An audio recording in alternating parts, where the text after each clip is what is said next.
Hello, everyone. My name is Gio Donoso. I'm the program coordinator for the mobile distribution sites here at the Food Bank of Contra Costa and Solano. Thank you for coming to the virtual empty bowls. We appreciate the time you're giving us here today. First things first, we have muted all participants, but we absolutely encourage your participation. Feel free to use the reaction features by clapping, giving a thumbs up, sharing a heart, or any of the celebration buttons. You can locate these features in the Zoom toolbar located near the bottom of your screen. If you have any questions or need technical support throughout this event, please use the chat box to send us a message.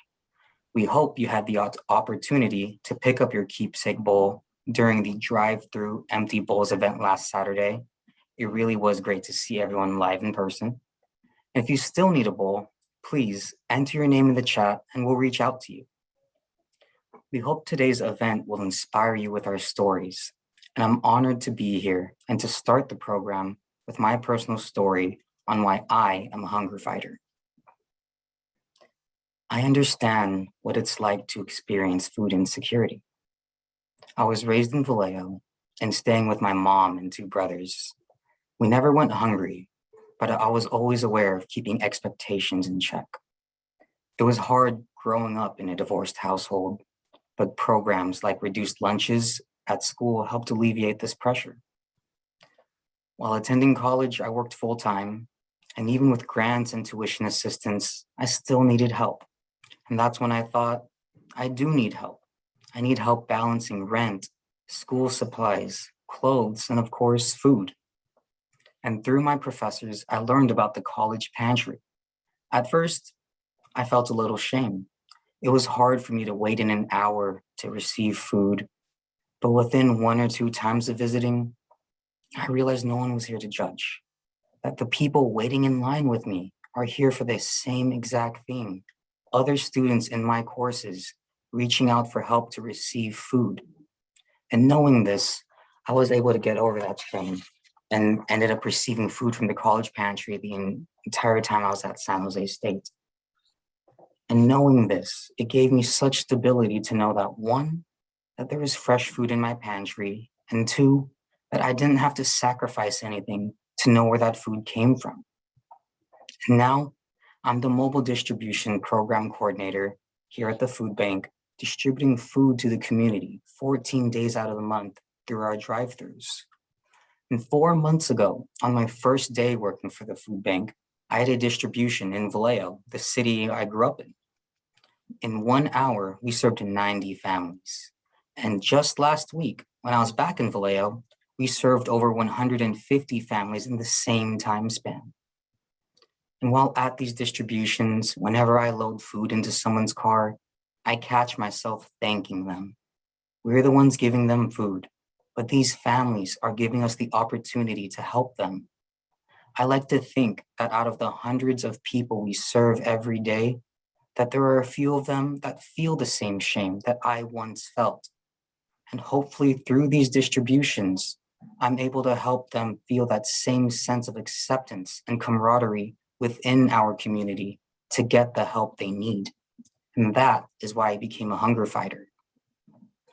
And today, you will continue to hear from other hunger fighters, like Liz, who goes beyond the call of action as a CalFresh outreach coordinator. It's because of these stories that I feel honored to work alongside our community, distributing not only food, but a lifeline to those in immediate need of our services. We hope that you'll learn more about the food bank and be inspired by what you hear today. Because Empty Bowls has been a favorite event for all of us here working at the food bank and for those who support our work.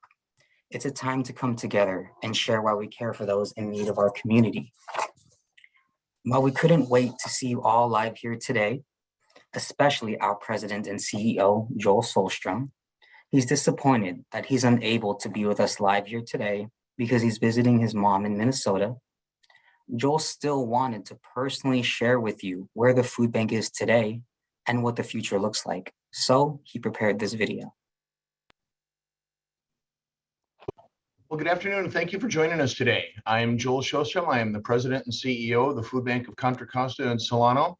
And I'm sorry that I couldn't be here live with you today, but I'm actually in Minnesota visiting my biggest fans, my mom and pop. They're both 85 years old, and this pandemic has kept us apart for some 20 months. My folks are not in the very best of health, and the pandemic has certainly put greater strains on both of them. They have felt very quarantined and isolated over the last year and a half, and have truly been fearful of the threats of and other impacts of this COVID virus. While I have tried to stay in close contact with them, I actually try and call them on my commute home here from the food bank a couple times a week.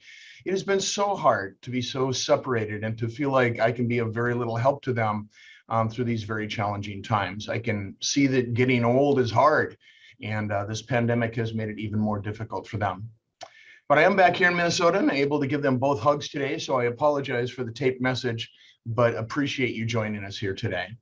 When I speak to my folks on the phone, I am so proud to share how our food bank has been able to really step up in serving our community since the shelter-in-place order.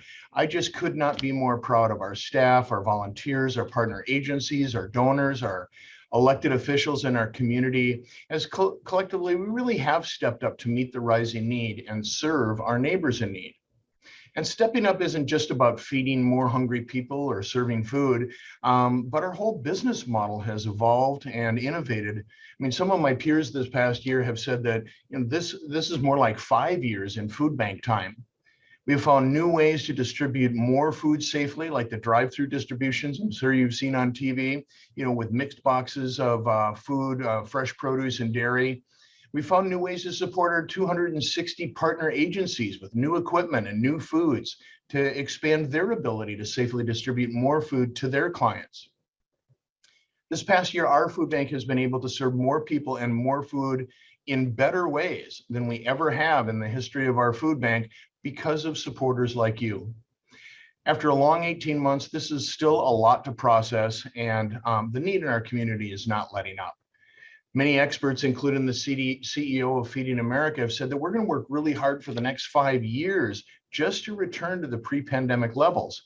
And we know there were a lot of hungry people before the pandemic. I mean, before the pandemic, our food bank was serving about 178,000 clients every month. At the height of the pandemic, we actually broke 300,000 people in a month, many people who've never faced food insecurity before in their lives. Now, 18 months later, the numbers are still staggering. We're serving 250,000 people per month. This is likely the new baseline for 2021 and for the foreseeable future. Living in the Bay Area, I believe it makes it even harder for our community. We all know that the Bay Area is a very expensive place to live. And even before the pandemic, many of our neighbors were literally living paycheck to paycheck. All it takes is a couple of missed paychecks or an unexpected expense, and it can become very devastating for families very quickly. I think of our seniors who have worked their entire life but now can't live on what Social Security provides. And it's in our children. 1 of 4 emergency food recipients are kids. And I think of our Bay Area families that often have parents working 2 jobs just to keep the family afloat. And minimum wage just doesn't even come close to covering it. It's our neighbors of all ages who have to make hard choices for like paying for medicine or paying for food. One of the saddest stories that I've heard from some of our clients is when they have to make that decision between, paying rent or buying groceries. And now as the pandemic begins to modestly slow, our neighbors already food insecure continue to bear the brunt of the pandemic's fallout. The end of the eviction moratorium means working families must find ways to pay for food and housing costs, and it leaves very, very little money for groceries. The loss of the federal pandemic unemployment benefit means parents are falling further behind on their bills and struggling to put food on the table for their kids. Seniors on fixed income have no way to adjust to the skyrocketing cost of food, fuel, and the high cost of living in the Bay Area. We were there for them before the pandemic, and we continue to work on meeting the need today and preparing for the future. We know we can't do this alone. It's our partnerships in the community that really helped us reach out so fast. This past year, we increased the number of agencies we work with from 240 to over 260. And we're also investing in their capacity by dedicating more than $300,000 to fund projects that will build their capacity to safely distribute more and better food. We moved into a larger warehouse in Fairfield last March with a focus on expanding our cold storage capacity so that we can provide even more produce, dairy, and proteins. We've added amazing new staff members to meet the need, including drivers, warehouse staff, and our programs team that works out in the field serving our neighbors in need. And of course, we are currently in the middle of now what's called fire season. I hate that there's now a fire season. And our food bank is supporting relief efforts in collaboration with other food banks, agency partners, and Feeding America. And yet there is still so much to be done. This is really a pivotal time for our food bank. As always, we are guided by our mission to lead the fight to end hunger. And in the coming year, we'll be working at strategic ways to advance that mission, not just provide food, but to provide relief from food insecurity for everyone in our community. We cannot do this work without you, and your support, continued support, and your presence here today shows that we are in this fight together. Our food bank has been here for 46 years, and we are committed to being here to continue to serve our neighbors, whether it be COVID, recession, and fires. And with your continued partnership and support, we truly do make a difference in our community. So thank you for your continued support, and thank you for being here today. Again, we hope you're moved by all the food bank has accomplished and continues to accomplish in our community. To continue this community feeling that Empty Bowls is so known for, we're going to break out into small groups for a few moments. So some of you will be with the person that invited you here today, and others, you'll get to meet some new food bank friends. This is an opportunity to share why you care about hunger in our community with others.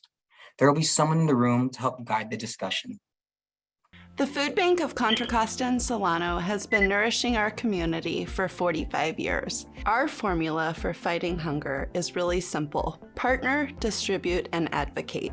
Since the food bank began, our services have not only expanded, but have reshaped based on the changing needs of our communities.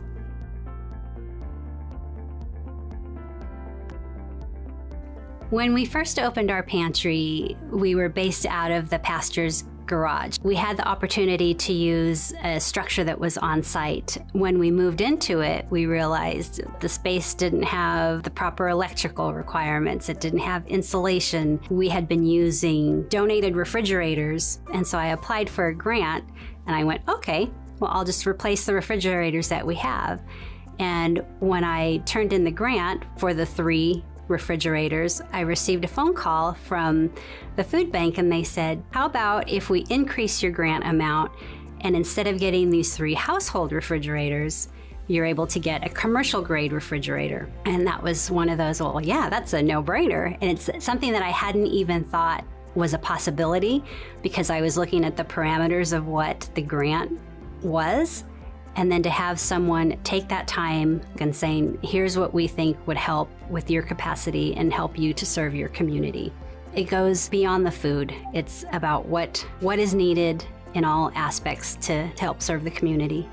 The food bank operates 8 direct service programs and is out in the community 7 days a week distributing food. The CalFresh program is a nutrition assistance program that helps low-income individuals and families purchase groceries on a monthly basis. My mom worked a full-time job throughout my childhood and still couldn't make ends meet. I mean, I was young age, maybe 9 or 10 when we started receiving food stamps is what it was called, but is essentially the CalFresh program now.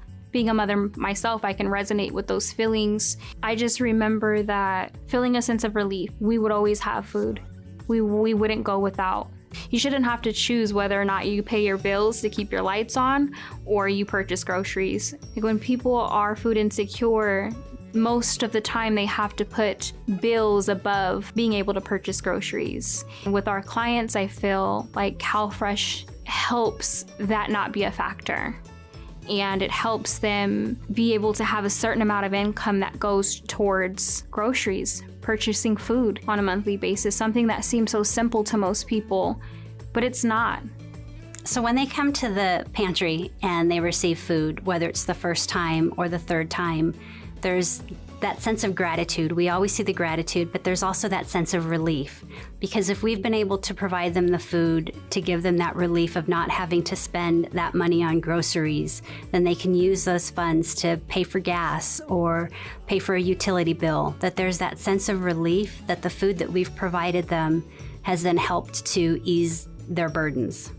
I received a call from a client that was looking for a free food distribution site through the food bank. I was able to schedule an appointment with him later on in that day to actually talk about the CalFresh program.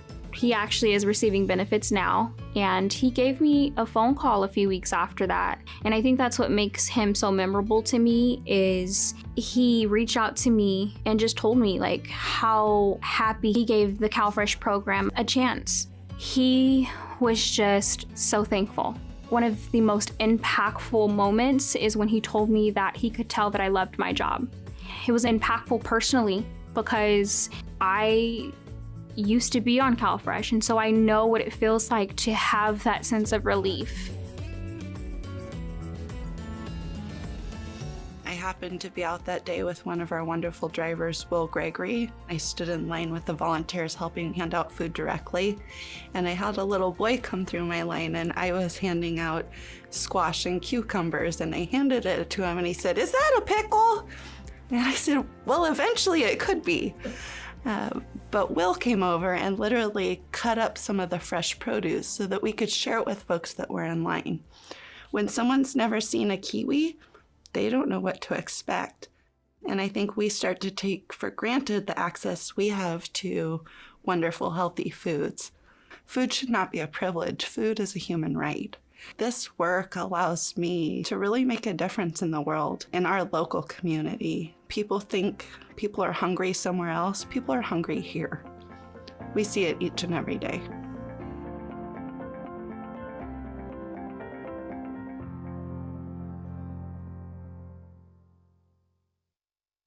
That was an inspirational video. Hello, everyone. My name is Liz, and like Gio, I am a hunger fighter. I'd like to share with you some of my story and how it has shaped the person that I have become today. I learned early on that angels existed, and those angels were average people to most, but to me and to my family, they were extraordinary and amazing human beings. I will explain. When I was about 5 years old, my parents were expecting their third child. Around the same time, my father decided that he wanted a change of life. He left my mom. At the same time, my mom lost her job. This left my mom broken, alone, and with 3 daughters to raise on her own. My dad covered shelter expenses, so we had the mortgage covered. He kept us on his insurance plan, and in return, my mom had primary custody and would figure out the rest. While we had a roof over our head, it was still very difficult for my mom to make ends meet during this very challenging time in her life. She couldn't work because she couldn't afford childcare. Because of that, we lived budgeting off her savings. I remember my mom's struggles. I remember her pain. I remember at times complaining about drinking the powdered milk. I remember not being able to go out to eat and order things from a value menu. But I also remember the occasional and very rare moments in which we would go down, walk to our local Burger King, order 4 Whoppers, no cheese, no fries, no drink, but it was just the 4 of us having family time. I also remember being excited and looking forward to my school lunches because at home, all we drank was water and they provided us with a juice box. But what I remember most was our angels and the resilience of my mother. Those angels helped my mom not only to survive, but to thrive. They taught my mom how to cook, directed her to food resources. Because of them, we had Thanksgiving meals and Christmas meals. We didn't go hungry. My mom became my favorite chef. I specifically remember my favorite meal, which was barbecue chicken, macaroni cheese, and a side of potato. This is not a traditional meal for a Mexican household, but I realize now that my mom did the best she could with what she was given. You see, those average people to you were our angels and our personal hunger fighters. Because although to you it may appear that they were providing us food, the reality was that they were providing us hope. Fast forward 30 years later, I'm a Food Bank of Contra Costa and Solano employee, CalFresh Outreach Coordinator, volunteer at St. Vincent de Paul, and I'm honored and humbled to do my best each day to also offer hope. I am a hunger fighter, and I choose to be a hunger fighter because when I was a child, my angels chose to fight for me. I want to thank you all for listening to my story, but most importantly, I want to thank you for being here, for choosing to be hunger fighters, for choosing to offer hope. Thank you, Liz, for sharing your truly remarkable and compassionate story. Good afternoon, everyone. My name is Bruce Phelps, and I'm a board member for the Food Bank, and I currently serve as the board chair for the Advocacy Committee.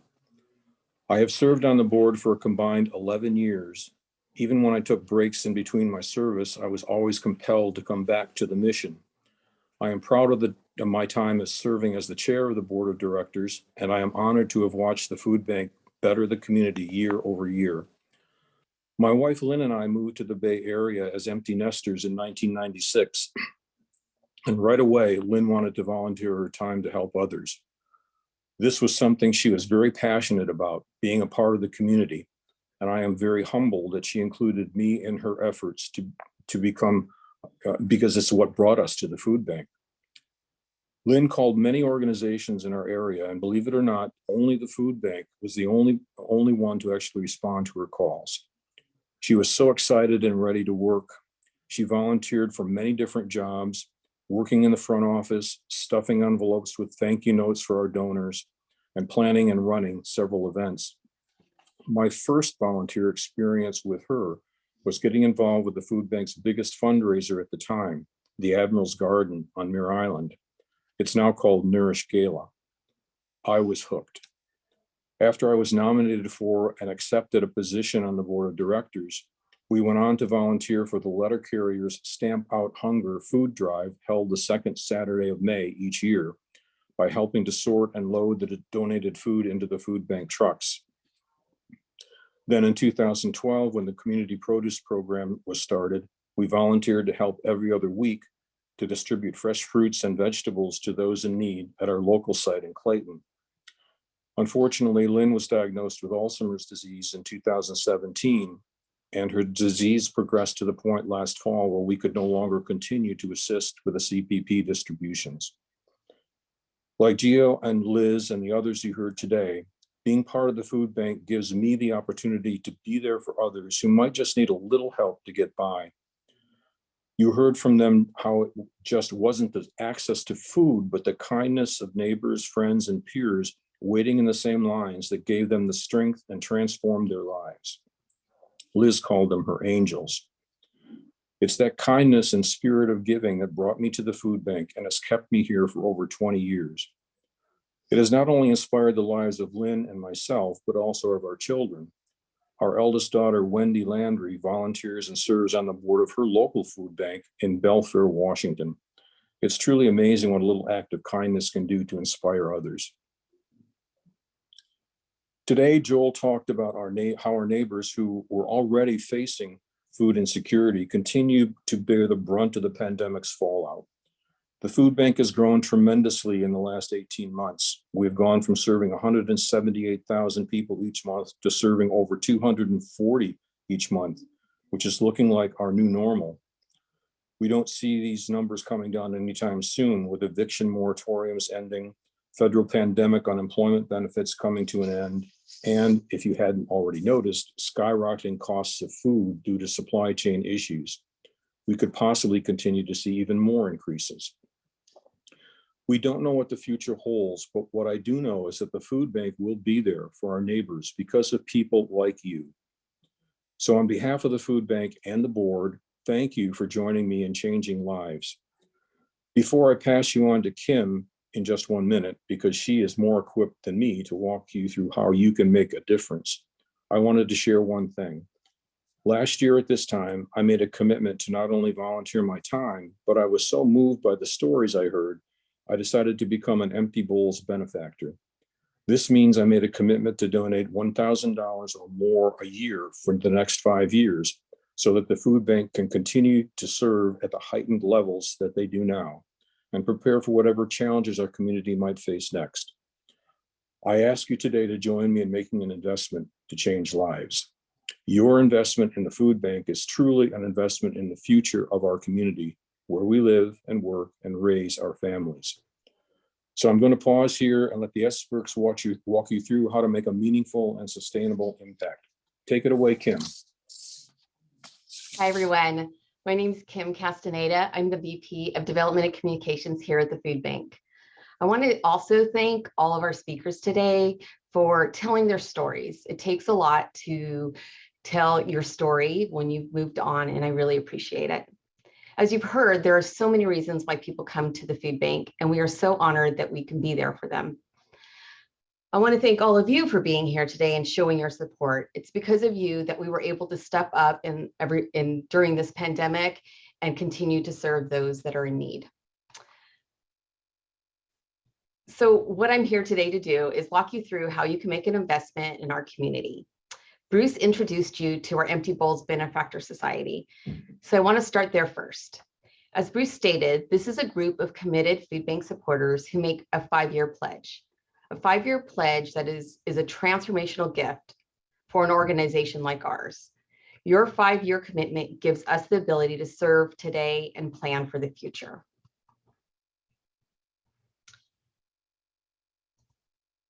So though I may be beginning with the Empty Bowls Benefactor level, there are no minimum or maximum gifts for the food bank today. Please remember, any gift you make is greatly appreciated. In a few minutes, there will be a link in the chat box. When you click on the link, you will see the giving page, which is on the screen right now. There's also a QR code on the screen as well, so you can click there to get to the donation page as well. The first button on the Empty Bowls Benefactor Society, that's where you can make your 5-year pledge. There are 3 different giving levels. An active Empty Bowls Benefactor gift starts at about $1,000 per year for 5 years. Your commitment will help support a family of 4 for 6 months. The second level is $2,500 for a year for 5 years, which can feed 100 people during time of crisis with our kitchen-free boxes. Some of you may be in a position to give more, and the final level is $5,000 a year for 5 years. At this level, you can feed 100 families. As always, we know and respect that we will have different financial measures, so you can choose and create your own gift amount. That is right for you. By clicking the custom giving button, you can choose a one-time gift or a monthly contribution for any amount. We truly appreciate whatever level of support you can give. Or perhaps you would like to consider a gift of something else, like a stock, a donor advice fund, or have other ideas for us. Please click on the other ways to give and send us a note, and we will reach out to you immediately. Whatever gift you're able to make, we ask that you make your first pledge to payment today.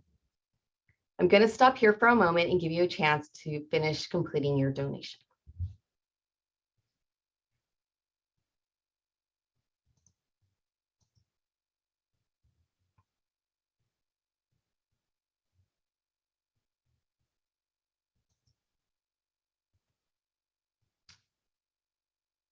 If you didn't get to finish, don't worry. We'll be emailing you the link after the event. I can't express enough our gratitude to all of you for spending time with us today. Because of you, your support, together we can continue to serve our neighbors through any struggle that may come their way. Thank you again for joining us today, and we are truly grateful for your support.